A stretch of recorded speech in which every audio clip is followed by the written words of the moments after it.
So make sure that when you remove the cladding, there's no resistance as you remove it. If so, then you might have fragilized the fiber. On your next run, if you do break the fiber, wait longer and put more paint removers. Make sure that there's no resistance when you remove the cladding.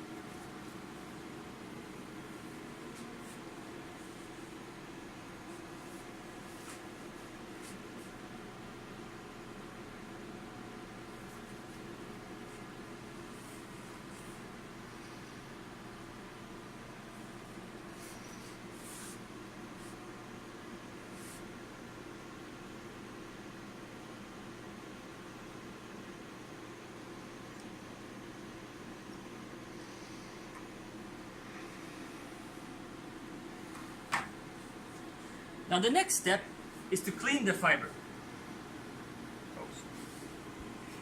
Now for the next part, we will be putting on gloves to make sure that since acetone, we would like to avoid direct skin contact.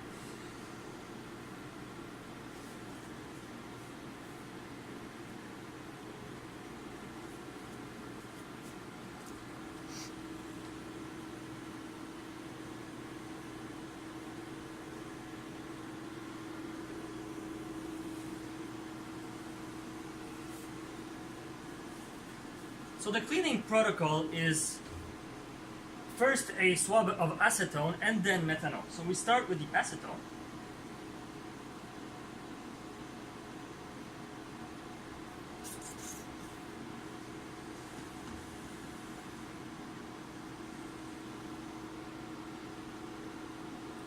When using acetone, be sure not to touch the edge of the cladding, because we do not want to soften it and we do not want to spread the cladding on the fiber.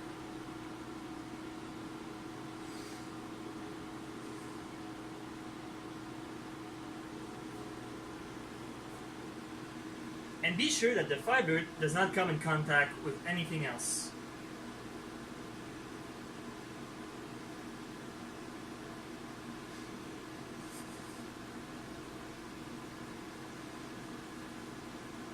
Next, we use methanol. Since methanol doesn't attack the cladding, this time we can pass on the entire fiber, including the two cladding ends.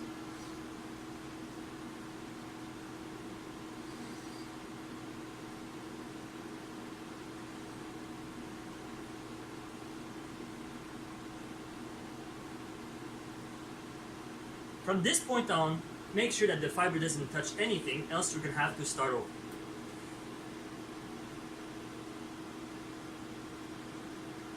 To help, for the next part, it is recommended to remove your gloves to have a better precision and to handling the fiber. So now we will install the fiber on the stage. To do so, hold the fiber with good tension. Again, if the fiber touches anything, you have to redo the cleaning.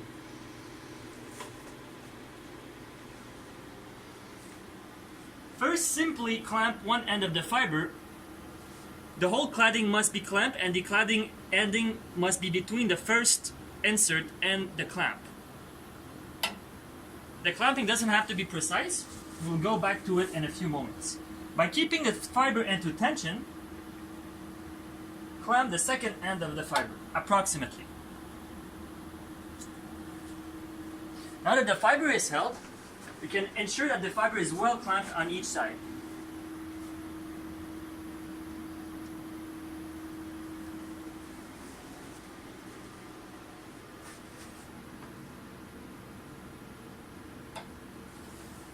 As I said, the end of the cladding must be between the insert and the clamp. Inside the clamp, the fiber must be all clad, and on the insert, the fiber touching the insert must be bare. And the same thing on the other side.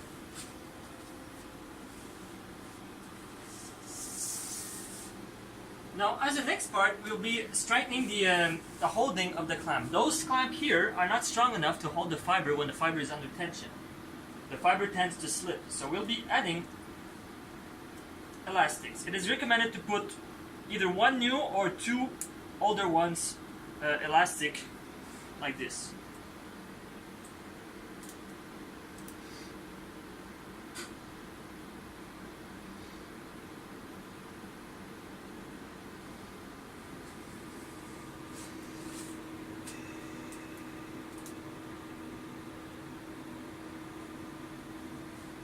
when doing very precise gratings, it is recommended to attach the splice protector on the stage to avoid any hole due to the splice protector hanging.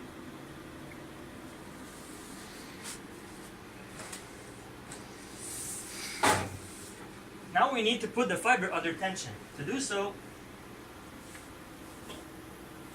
we bring the end of fiber that we've inside our fiber holder here, and we clamp the fiber. Next, we need to activate the stage so that it doesn't move freely.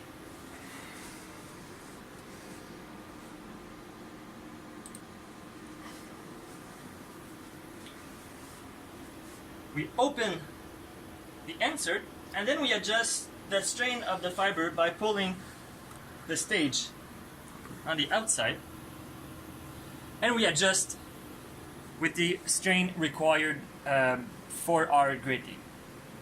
If there's a splice in the fiber, it is recommended to be between 150 gram and 200. For normal fiber, you can go up to 200. That is the recommended load.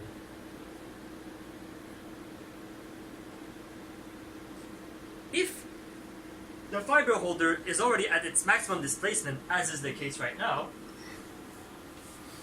we can reclamp the fiber, unclamp the strain meter, and reset the stage.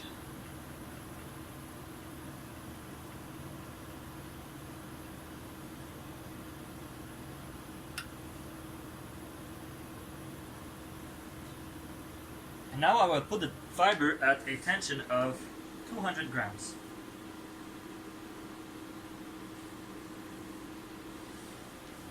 Make sure that the fiber is well inside the clamp before closing. And immediately install a second elastic on the other end. It is recommended to move the stage inside the free zone here, while making sure that you're not breaking the fiber over here.